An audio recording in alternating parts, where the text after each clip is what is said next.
Great. And with that, let me introduce our two speakers for today. We're so happy to have Jonathan Hayes again. He's senior counsel at RHM Law. He's a longtime adjunct professor at the University of West LA. He's a published author, and he's also the editor of our own Valley Lawyer magazine. And with him is Matt Resnik, who's the managing partner at RHM Law and a certified bankruptcy specialist. He has great extensive experience in the bankruptcy arena, and we're so happy to welcome them today. And we'll get on with the program. Thank you. Well, thanks, Linda. Savan has made a great announcement about us. I should say that Matt Resnick is the R in RHM. I was the H for a while, and now I'm getting old. I'm trying to slow down a little, but um, so let's get started. Couple bookkeeping sort of things, depending on how many questions we get, we don't mind asking questions, but we, we, we, there's about 37 questions. The materials have about 37 questions that Matt's going to answer. You'll be 100% clear on all these issues once Matt answers the 37 questions. Sure. If we start getting into too many questions, we'll never get through it. At the end of the program, there's a second set of materials, and it's the same 37 questions, only it'll have our answers. They're kind of cryptic, but you'll be able to look back and remind yourself about what we said. But so anyway, the automatic stay. uh, it's a good idea to start with the rule. I've said that a million times. Yeah, and what I like is the Hayes rule, I call it, because it's not exactly what Section 362A says of the bankruptcy code, but the Hayes rule, did I put it? Oh, I put it in the answers, but the Hayes rule is a creditor cannot commence or continue any act to collect a debt from the debtor or from property of the estate. You know, that's that 362A has 8 parts. And to me, it's just 8 different ways of basically saying the same thing. They have to be a creditor, and there has to be a debt as of the petition date. And the creditor, I mean, is that what you're doing? Are you trying to collect the debt? Anyway, that reminds me, Matt, did we send Gabby the link? Yeah. Oh, good. So anyway, that's 362A. That's the basic rule. And I want to point out that there's 362B. And 362B has what isn't stayed by the automatic stay. And that has 29 parts. And we're going to talk about a couple of things that aren't stayed, and they aren't even in the 29 parts. But all right. So, and one last general comment is when it comes to litigation, that's what we're going to focus on. What really happens, I was a partner at Haight Brown and Bonesteel back in the late 1990s for a few years, and every few times a week I'd get a call from some partner. John, we represent defendant number 17. Yeah, and defendant number 4 just filed bankruptcy, and there are 20 different views on now what happens now that one party filed a bankruptcy petition. That's what we're going to focus on answering. we're not really going to get into the plans, and what's property real estate. But anyway, my last comment is, I think it helps to think as litigation as an escalator. The bottom is filing a complaint or filing the claim in a PI case, maybe. The top is the judgment, or maybe it's the notice of appeal or the end of the appeal, but what happens in litigation is the escalator stops. If you think of it that way, that's really all that happens is the escalator stops. So anyway, let's move on. Get to question two. 6 minutes already, and we're just getting to question two. So, we get calls all the time, and so Matt's gonna answer all these questions. How long you been doing this, Matt? Well, since 1998, so I'm not all that great in math. That's how I became a lawyer. But You have any estimate of how many Chapter 7s or 1113s you've filed or overseen? well, it's over 10,000. So Chapter 13s alone are over 10,000 since Really? that period of time. So Chapter 7s, I probably roughly around the same amount. And what do you deal with 20 or 30 new people every single week? They're fascinating, believe it I or have not. one question. I just have one simple question, right? Yeah, always just one simple question, and the fact patterns are always really well organized, and foundations are firmly established. It's never Right, and it's all the ex-wife's fault.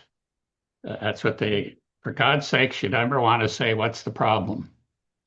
an ownership of real property is always a little bit more complicated than it seems. So So have you ever gotten a call where the credit that it's an exasperated person? Trial, they're involved in litigation. Trial is next week. Their lawyer told them to call you.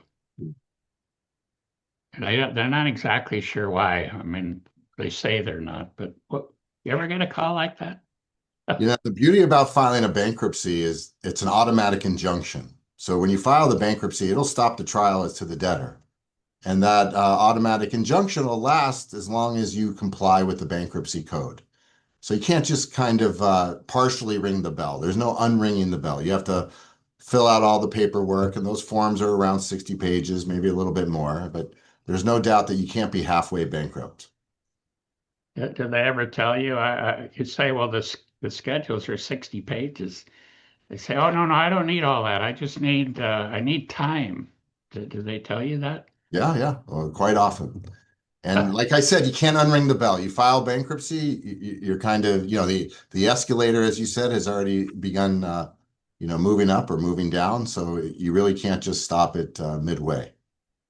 Well, so it stops the litigation, but does it matter which chapter?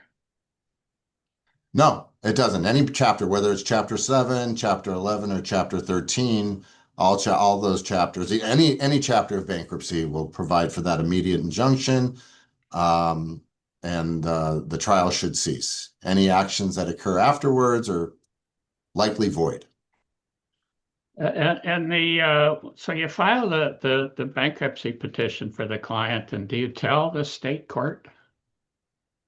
Well, we don't, the bankruptcy attorneys generally do not like to file something with the state court. Normally, we leave that to the client or the state court attorney, only so that it doesn't look as if we appeared in the state court case. But yeah, we will prepare something called a notice of bankruptcy filing, and that's provided for normally on the state court docket.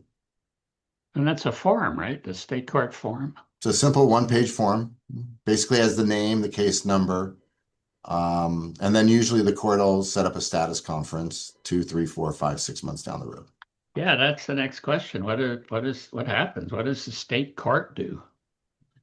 Well, the state court, the case is stayed no matter what. So at least to the debtor. So if there's other co-defendants, obviously the state court can continue on with that. The stay only applies to the individual debtor who had filed for bankruptcy. But for the most part, the state court will take everything that's immediately off calendar and set that status conference, like I said, 3, 4, 5 months later. Yeah, it's actually pretty disappointing, right? That I mean, I'm amazed at how casual the state court is. Like, oh, but somebody filed bankruptcy, everything's off calendar.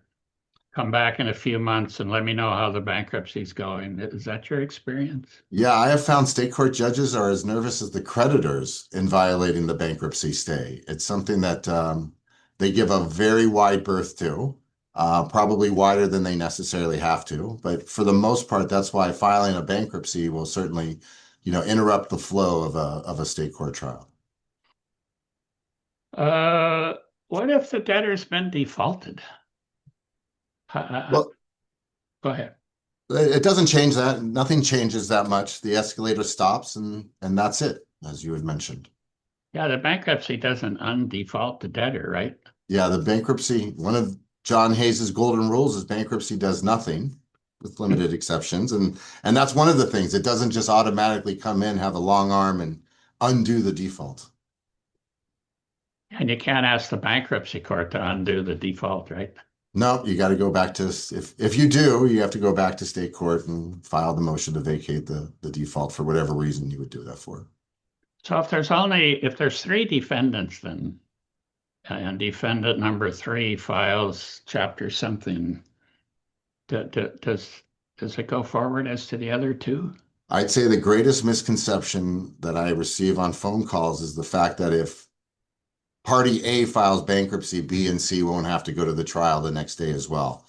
And we're pretty adamant in stating, nope, they really need to go. In fact, if we're filing the day before trial, I'd suggest you go to notify the court that, or at least your attorney, that the bankruptcy was filed. But it doesn't apply to any other co-defendants, certainly no plaintiffs.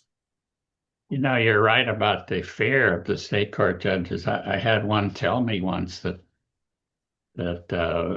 somebody walks into my courtroom and they're waiving a bankruptcy petition.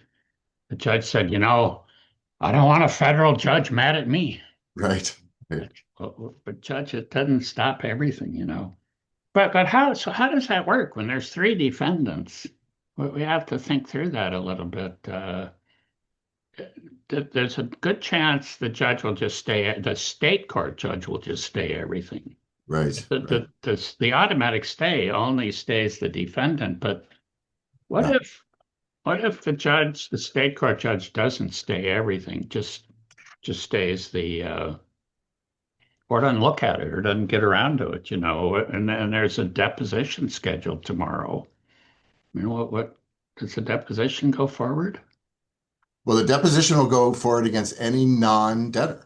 And so any of the defendants that are associated with the litigation would have to move forward, or that includes RFPs and any other type of discovery vehicles. Those all need to be complied with, other than the debtor who, like we said, the escalator stops, the status quo is preserved.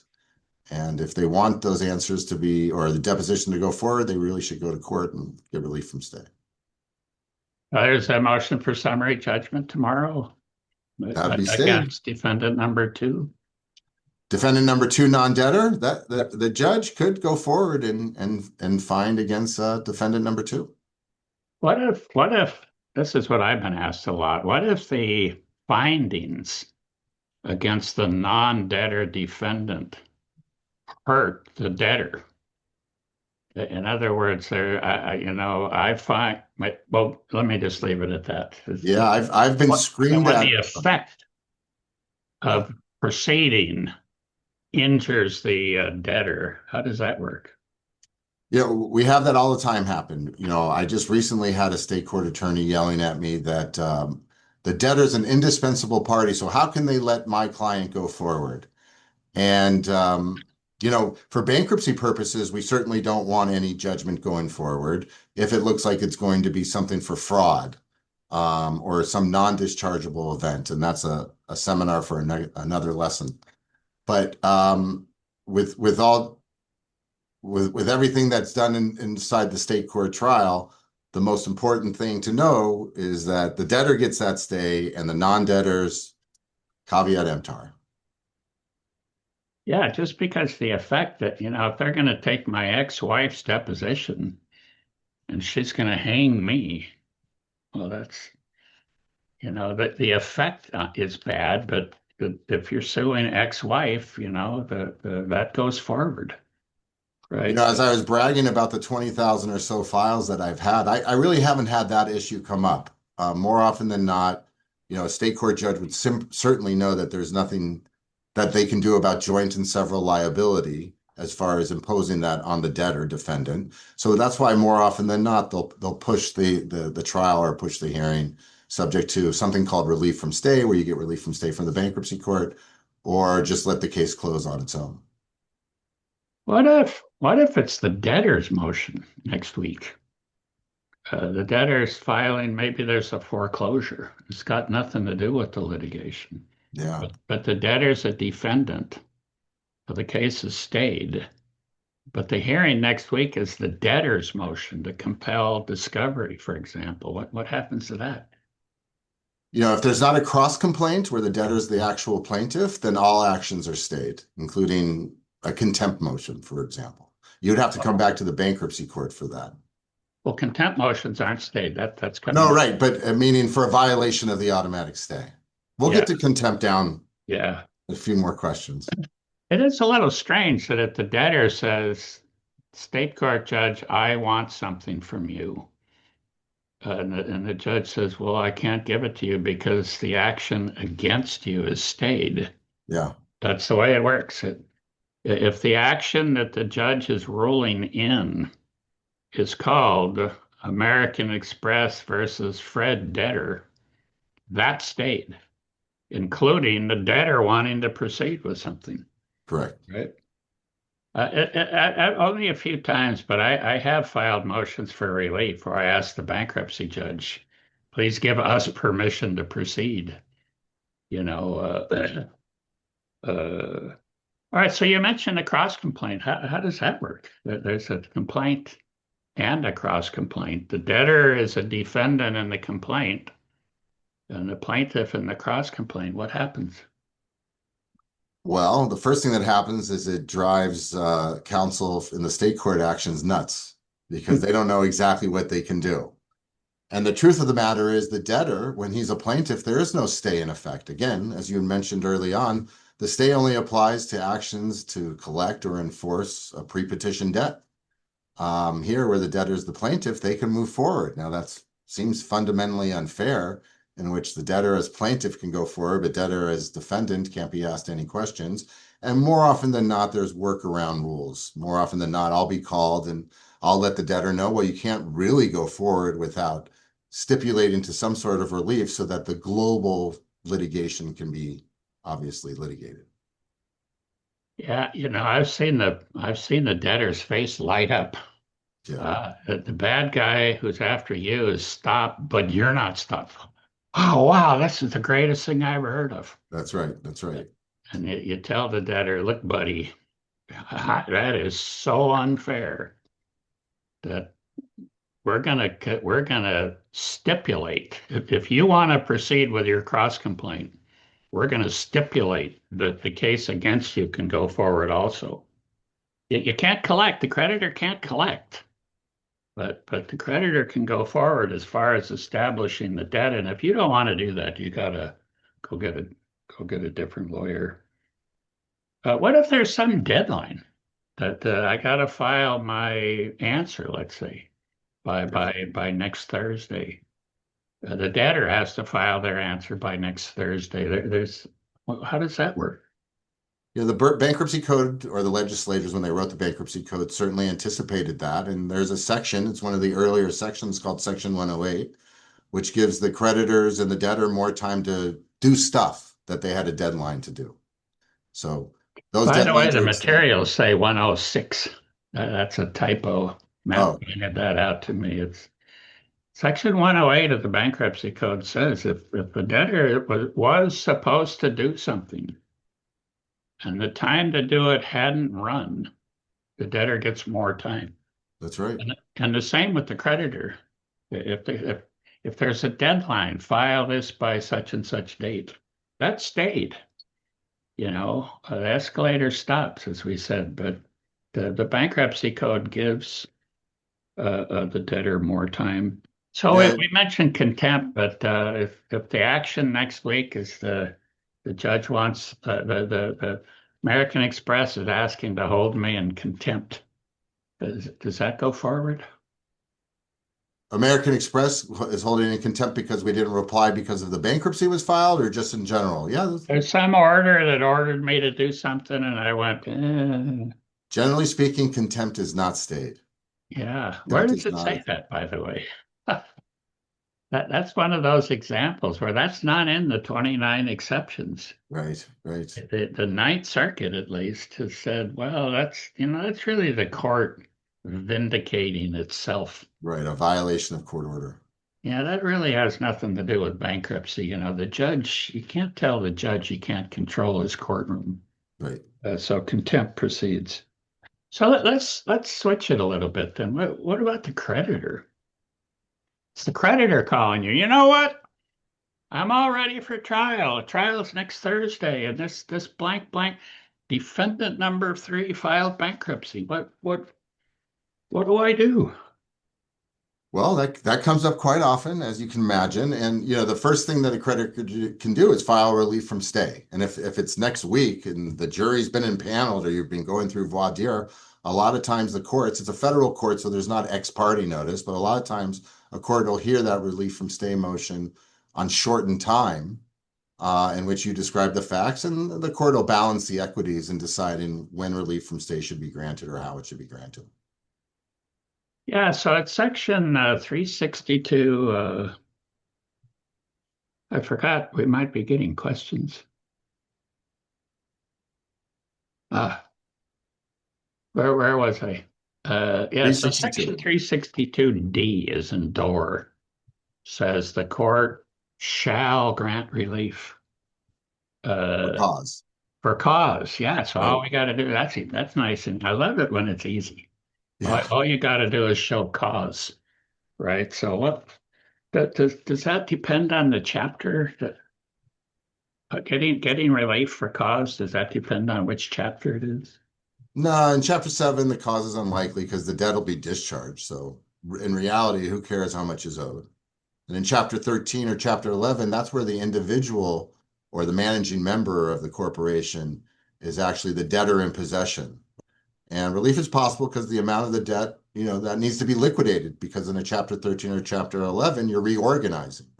So unless the debtor will agree on a certain amount, that amount needs to be somehow determined, and relief from stay is generally granted in order to determine that amount, not to enforce that amount, but certainly to determine what the ultimate award damages are. Yeah, I've explained that to a lot of people. They have a lot of assets, so it's not going to be a chapter 7, but they're in this death fight with somebody and they need to stop it. And I tell them, well, it ain't going to happen. I mean, whatever's going to happen next week will stop. But if it's a chapter 11 or chapter 13, we need to know the amount. Some judge has to decide what's the amount. Is there liability and what's the amount? And the bankruptcy judge, motion for relief to the bankruptcy judge, and the judge thinks, let's see, I could do this whole mess myself, or I could just send it back across the street Right. and let the other judge who's already been doing this, putting up with these people for 2 years, I could let him do it. You know, and even if the bankruptcy judge won't do that, what the way it works is the creditor files a proof of claim. You owe me $1 million. Why is that? Well, you defamed me. You wrote an article and you owe me $1 million. Yeah. That has to be litigated. Even if it was being litigated in state court, the litigation has to end in an 11 or 13. We need to know the amount. Uh, uh, so, uh, uh, so what happens is you file a proof of claim. The creditor files a proof of claim. That's the amount owed, That's million right. bucks. That's it. Nice and simple. Right. Yep, you owe $1 million unless you object, unless the debtor objects. And if the debtor objects, that creates a process that is almost exactly the same as everyday litigation. You know, the depositions, motions for summary judgment, discovery Yeah. cutoff, all that stuff proceeds on in bankruptcy. It's just called objection to claim. And I mean, there's a boy that happens a lot. Yeah. And Uh, that's something that the creditor has to weigh as well. I mean, if it is a Chapter 13, Chapter 11, where they're only paying 5% back to the unsecured creditors, do you really want to, litigate in state court over something like that, where filing a claim is probably the easiest resolution to the entire matter? all right, good. I promise not to veer away from the automatic stay, but we probably should veer away a little bit right there. Is that I've said now 4 or 5 times that the amount of the debt has to be liquidated. We need a number. That's true, but in a Chapter 11 or Chapter 13, does the number have to be liquidated because it needs to be paid? I mean, why does the number have to be liquidated? Well, in the Chapter 13 or Chapter 11, you have a plan. And in that plan, it pays certain creditors, as long as they're similar, the same pro rata amount. Sometimes it's 100%. And then unsecured, which generally speaking, litigation is usually based on unsecured damages. Those are treated at a lower priority. And more often than not, they get a fractional interest. So you want to determine the liquidation for the debtor's point of view to show feasibility to the bankruptcy court so that a plan can get confirmed. And from a creditor's point of view, obviously you want that amount determined, in case there's other co-defendants as well. Here, 10,000 of my $1 million being paid by this guy, so the joint and several parties owe the rest of the amount. Yeah, typically the amount the debtor has to pay in the plan doesn't depend on how much the debts are. It clearly does depend if the debtor's assets are worth more than the total amount owed, then the debtor has to pay everything. And then it really matters whether that defamation for $1 million, now it matters because the debtors can actually pay it. Right, But right, but typically like Matt was saying, if we're going to pay 10 cents on the dollar, you're going to pay that no matter how much the claims are. In other words, the $1 million claim for defamation, if I can get that to be zero, all that does is raise however much the other creditors get, right? that's right. So the point of all that is it's actually pretty easy to settle. Am I right about that, Matt? You Yeah, tell the yeah. client, the defamation, why don't we just agree to 500,000? Once in a while we'll get a real litigator that's full of vinegar, and by God, they want justice and everything else. And we'll have to go through the exercise of the litigation. But I'd say 99% of the people, once that light bulb hits over their head that there really isn't anything to gain by moving forward with the litigation, for the most part, they resolve themselves to the system. And Yeah, if you're not paying everybody in full, uh, you're paying an amount that's determined irrespective of how much the creditors are. right, right, Yeah, so if you win this case, okay, she didn't defame you. It's all her. You don't have to pay her a dime. You still pay the same amount into the plan, right, right? But what you can do is pay me a whole bunch of money to fight over that defamation claim, or let's get a plan confirmed and you can get on with your life. right. But The I don't psychological, owe that blank, right. blank, blank a dime. The Uh, battle's the psychological. There's no legal arguments there. The battle is the psychological argument allowing for that claim to be allowed, irrespective of whether or not liability is owed. all right, so what if the debtor is covered by insurance? Yeah. What Relief's happens likely. to the The automatic stay? Yeah, the insurance company's due to pay is not discharged. So although the creditor can't try to collect from the debtor, they could certainly collect from the insurance company or the proceeds from insurance. That's actually very common, especially in personal injury cases. Yeah, that's cause. Right, We have a central district here. We have a separate form. And what's the name of the insurance company? Granted. right, Motion granted. The order will say you can't go after the debtor. right. You can't try to collect whatever that amount is, but trial will go forward, especially if you're being defended by the insurance company.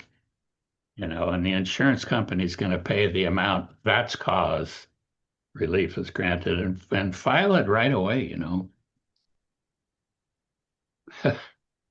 Okay, so I think we mentioned, but what if there's this, what if I think you even mentioned the creditor called you and said, look, we got this litigation that's been going on forever, and the debtor, your client, filed Chapter 7, uh, but the debtor is a critical party. I have to have the debtor, I have to have the matter go forward as to the debtor, or whatever I'm doing is not going to work. Is that cause? The beautiful thing about the bankruptcy court, it's a court of law, but it's also a court of equity.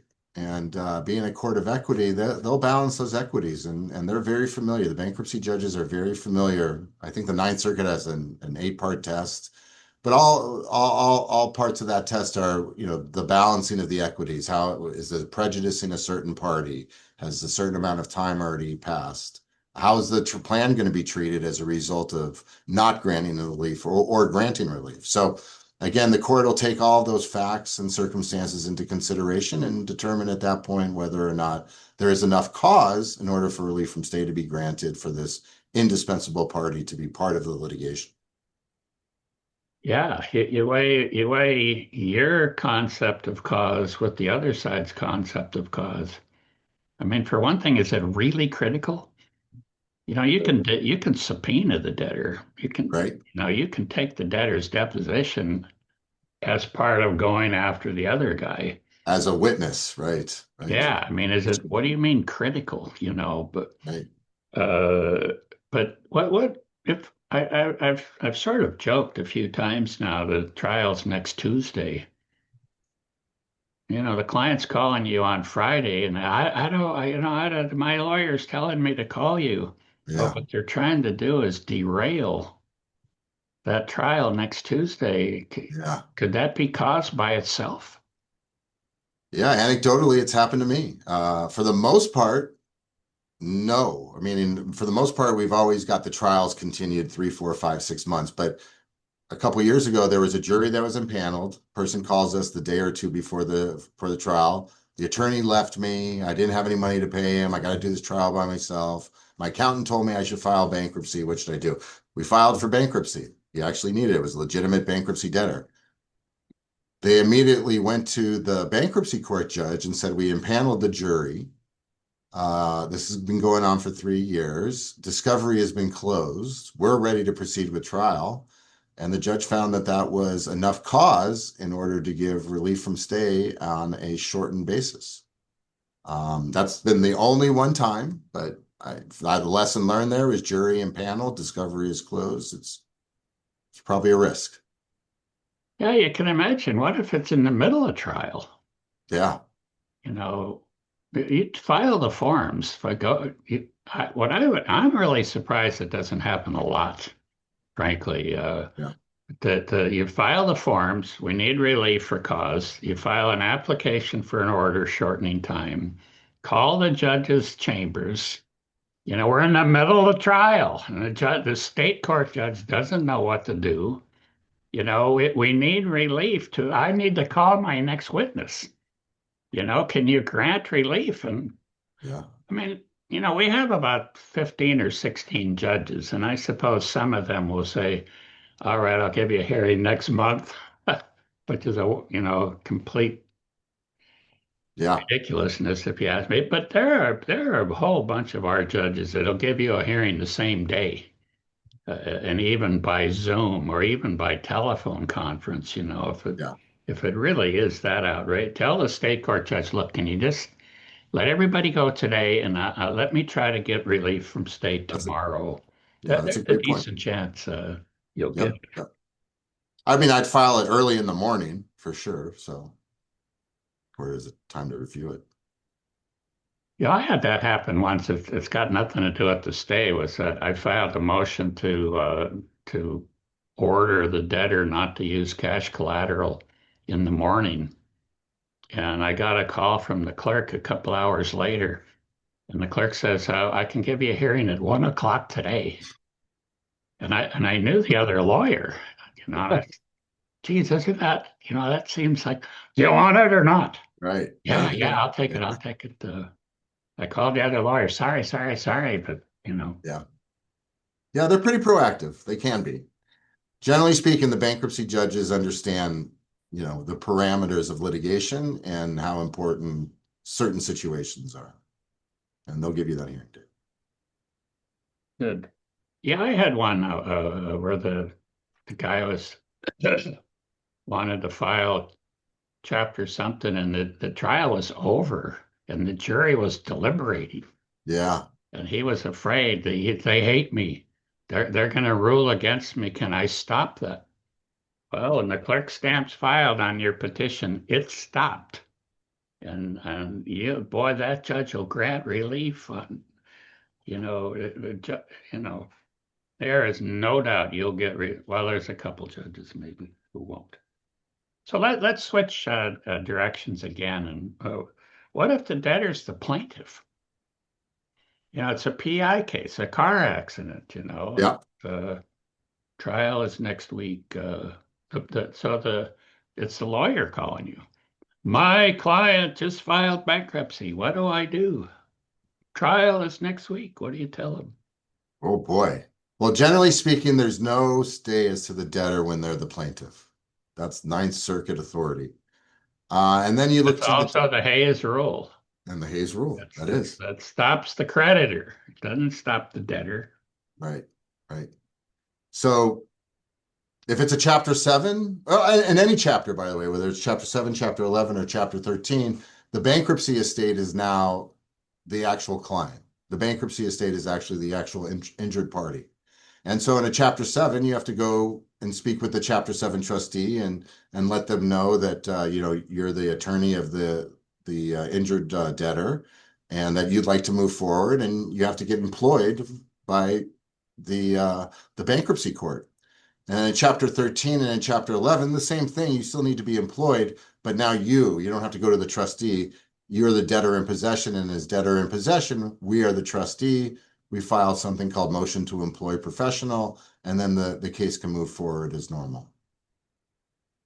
Yeah, well, one of the people we ran this by last week made the comment, well, if it's a chapter seven, the claim belongs to even if it's exempt, by the way, the claim Yeah, belongs to the estate. right. And the attorney asked us, well, will the trustee actually react? I mean, trial is next Tuesday. Will the trustee actually do something? More often than not, the trustee will want things to continue. They'll want to preserve the status quo unless they feel that A, the attorney is not competent to move forward with the litigation, or B, that there's sophisticated bankruptcy issues that are also surrounded in that personal injury matter. And Yeah, again, that's mostly chapter seven. That's mostly, where the trustee stands in the shoes of the debtor rather than the debtor in possession. yeah, and 11 or 13, it's that this part is still right. It's property of the estate, but the debtor is technically the trustee. Right. The debtor will choose to keep his or her own attorney and tell them to show up next week at trial. And Yeah. is there anything the trustee has to worry about? I mean, the debtor's attorney. I think you just said it, but Well, what? get paid. You know, in bankruptcy, you can't get paid unless you have court approval. No professional, even a CPA, can't get paid for doing the books in the bankruptcy unless you have some sort of court approval. So I've seen personal injury attorneys get disgorged. I've seen it from Chapter 7 trustees where the bankruptcy case was I'm sorry, the personal injury case was settled during the bankruptcy case for whatever reason. The debtor didn't provide notice that there was a bankruptcy personal injury claim in the bankruptcy. And for whatever reason, the insurance company will send the check over to the trustee. And the trustee will give me a call and say, hey, the professional didn't get employed. They settled this matter. I have this chunk of change. Tell your attorney to file a claim. Now, that could always be resolved if there's a lien. You know, John and I, we just had a little bit of a sophisticated matter in attorney liens, and if they survive the bankruptcy. And so long as they're done properly and they're perfected under California law, the attorney still will have a lien on that case. So more often than not, the trustees will understand that and say, why don't you just continue on pursuing the litigation rather than us worrying about your lien? Yeah, the short answer is you don't represent the estate until there's a court order saying you represent the estate. True. Now, the state court judge may not agree with that, but you can't get paid by the estate unless you've been employed by the estate. All right. And the debt's discharged as to your client. So you can't go after your client for those amounts either, so long as Uh, it's pre-petition. and the lien, what happened? You mentioned it, but what happened to the debtor's attorney has a lien on the case, and now you're telling me it's property of the estate. What happens to the lien? Well, the lien is secured against the property of the estate. It's secured really against the proceeds of the litigation, not against all the property of the estate, like the house or the car or the bank account. Usually the lien is just secured against, or there's a security interest against the litigation. The yeah, okay, good. What of the creditors? Back to the creditor. Uh, this blank. I talked to a creditor once for a half hour before I asked him what's the name of the debtor. It turned out to be my client. So, whoa, wait. Never mind. Forget everything I told you. Uh, the creditor's mad. What do I do? I need, well, you can get relief from the automatic stay for cause. Well, what else? Isn't there anything else I can do? Well, the first rule of thumb is do not violate the stay. You don't want to be the judge deciding whether or not the stay applies. Let the judge have that decision on their own. That's within their discretion. And oftentimes you'll find that the automatic stay is more broad than common sense or logic will allow for. Second, in a Chapter 7, you could always call the trustee. You could always call the trustee and say, there's this claim against me. It's for X amount. It's ridiculous. Why don't we resolve it ourselves? It'll be too expensive to litigate. And the trustee will listen to settlement offers as long as it benefits the estate. The third thing is if it's a Chapter 11 or a Chapter 13, I think we've already talked about it, you file a claim and make sure that your interests are protected because specifically in Chapter 13 and Chapter 11s, as well as in Chapter 7s, but there's a deadline. Chapter 13, it's usually 90 days after the 341. And in Chapter 11, it's once the court approves a bar deadline. And if you miss that, you have a fight all of a sudden to either get back in as a claim or you'll be actually inferior to the same type of claims. So if you're American Express and you file a late claim, you're going to be behind Visa. Visa needs to get paid in full before your claim will actually be paid. So make sure that the claim is actually filed on time. And then fourth, you seek relief, as we had just discussed. Otherwise, you'll wait to see if the debtor will object to that proof of claim. Yeah, just to, I'm not sure like the question I asked was clear enough, but what happens is the lawyer calls. Hey, Matt, how are you? How's it going? How's your son's baseball game coming? Uh, And he, you know what? I've been defending this guy. He's the uncle, blah, blah, blah, big long story. The plaintiff just filed bankruptcy. What do I do? Yeah. And that's what you're. Well, yeah, that's the first thing I would, yeah. Go ahead. If the plaintiff filed bankruptcy, I would call the trustee and try to settle it. I would try to resolve that Yeah, claim. this is your lucky day, really, is Yeah. uh, We love bankruptcy when you're representing the creditor and the plaintiff is actually the debtor in the case because, again, the trustee, the Chapter 7 trustee, is standing in the shoes of the debtor. The debtor really has no control, no authority. I've been on both sides of that. I've been yelled at by the client debtor for allowing the trustee to settle a claim for pennies on the dollar. This is a legitimate claim, millions of dollars. In fact, that happens more often than not. Every claim is worth $1 million, but I've seen you the offer trustees. the so-called trustee and offer him 2,500 bucks. That's a dead bang winner, right here. The dead. Yeah. The trustees, they have work to do. And out of the $338, I think they get for the filing fee, or roughly around there, they got $60. I think that's been doubled recently to $120. So they don't really like to put a lot of time and effort into it. And if you're going to settle with the trustee, that's going to require a motion. It's going to require a hearing. It's going to require approval by the judge. It might require additional information and an attachment, some evidence. Why is it fair and reasonable to the estate? And all of that costs money and all that costs time. And you can't just settle something to pay attorney fees for the trustee. So there has to be a reasonable distribution to the estate. So I've been told, and this was probably a decade ago, so it's probably been higher than that, but I've been told never offer anything less than 10,000 bucks.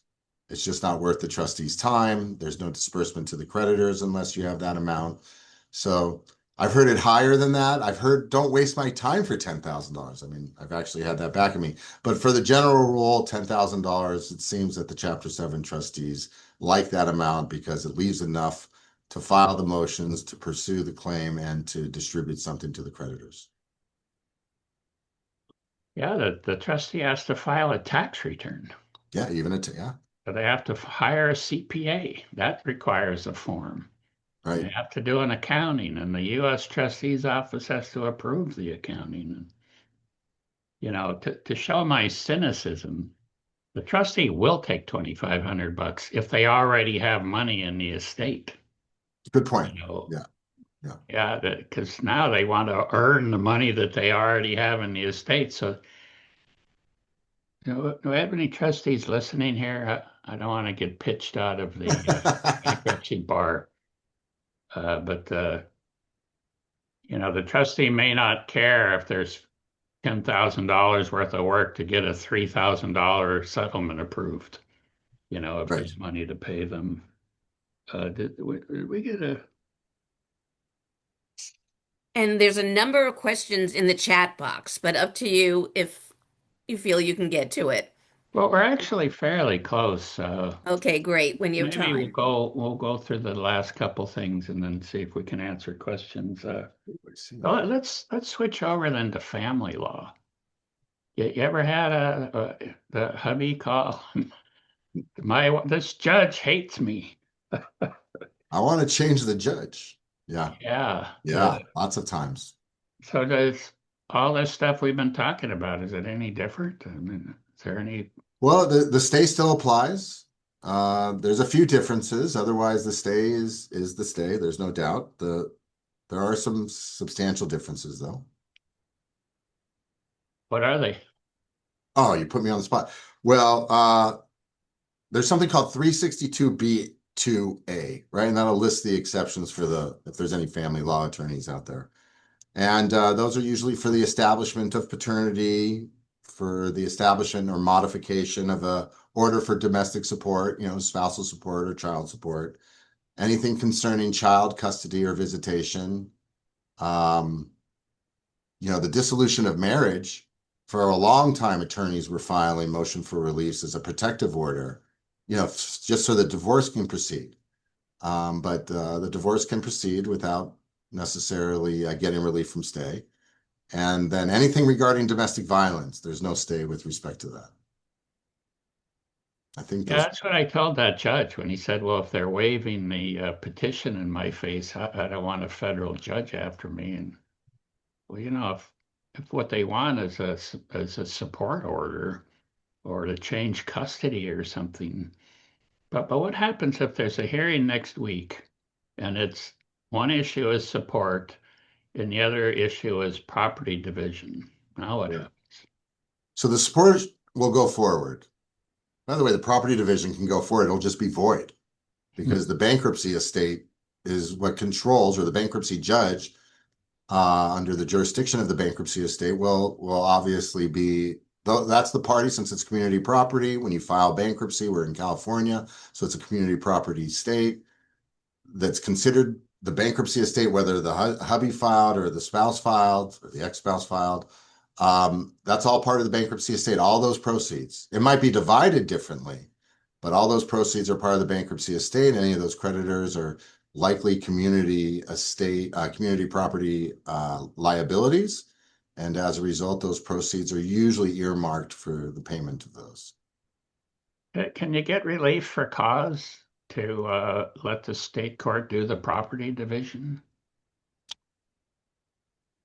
It would depend on the facts, I guess. Yeah. I mean, I haven't seen it myself, but I imagine if there's a separate property issue there, if there was a separate property contribution that had nothing to do with it, but the state court has to determine whether or not it was separate property, perhaps that's a good idea. Yeah, my answer to my question is no. The property of the estate is that ain't going to change. The trustee's going to sell that property. Yeah, Wait a minute though, but I was supposed to get the limo and you were going to get the place and who cares? The bankruptcy trustee, the Chapter 7 trustee, is going to sell that property and you're not going to. I can't imagine a bankruptcy judge allowing a family court judge to allow property to be sold. But if the issue is, well, is this the yeah, place in Palm Springs? That's my separate property? No, it isn't. right, The state court could I mean, the bankruptcy court could very well allow the state court to make that decision. right. It's back to balancing equities. If the state court family judge has already been dealing with it and everybody's ready for the hearing next week, Yeah, the bankruptcy, I mean, somebody's got to decide whether that $5,000 bike you own is community property or not, Let the state court judge decide it, yes. But well, what about, what about no, if it's property, that's property. That's why we have bankruptcy. right. Distribute that property to the creditors of the person that filed bankruptcy. Uh, what happens if the bankruptcy is done and judgment has been entered? Uh, well, does that have any effect on the bankruptcy? And dividing the property, you get this, he gets that.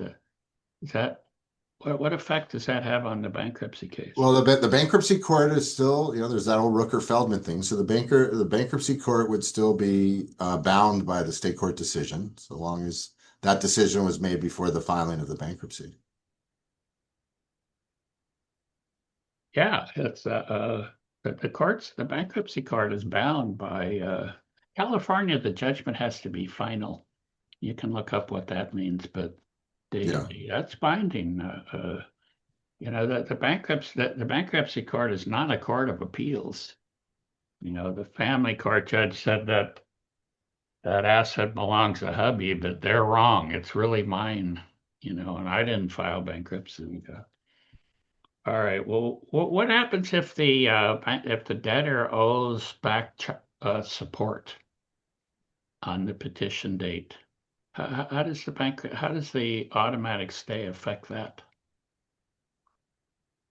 well, and again, the support is not stayed, and it's non-dischargeable as well. In fact, it's one of the few self-effectuating non-dischargeable types of claims. So in most claims, fraud, misrepresentation, willful and malicious injury, you need to file what we call an adversary, which is just basically a complaint in bankruptcy saying this debt should be non-dischargeable.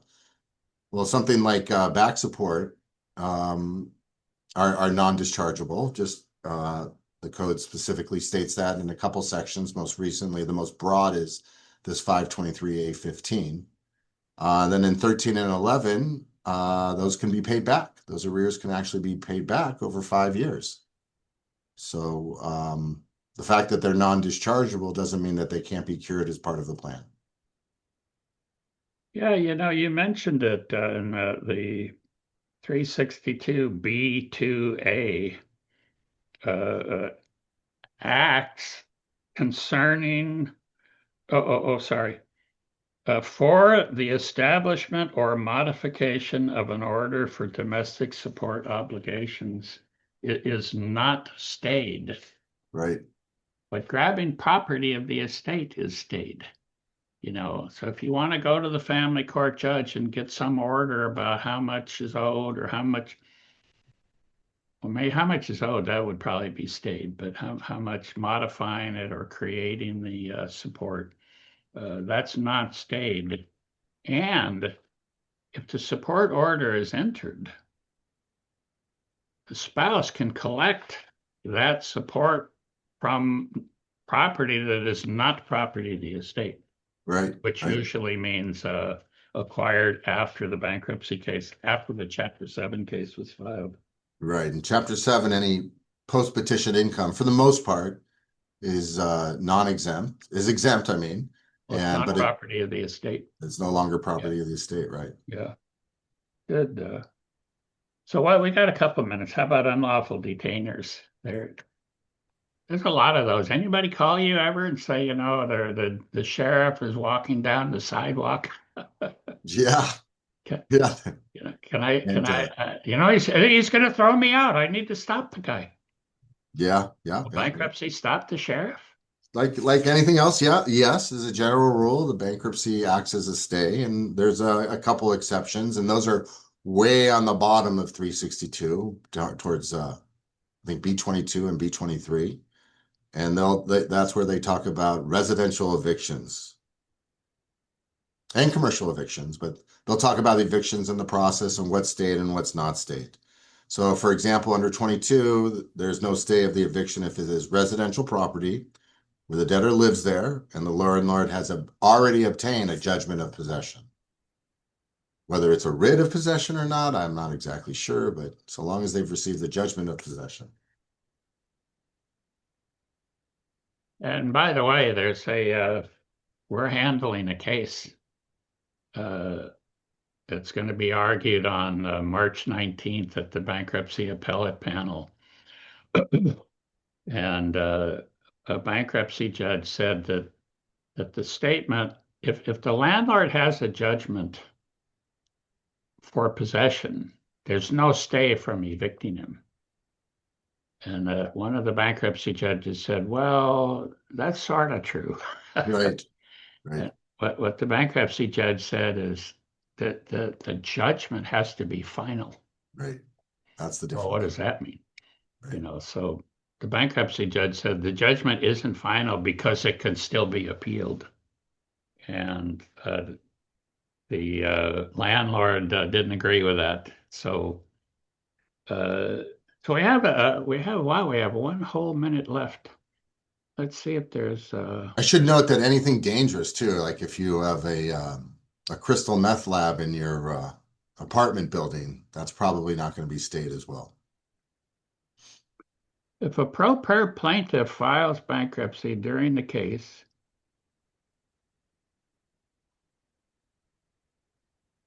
can he represent himself in the civil case without?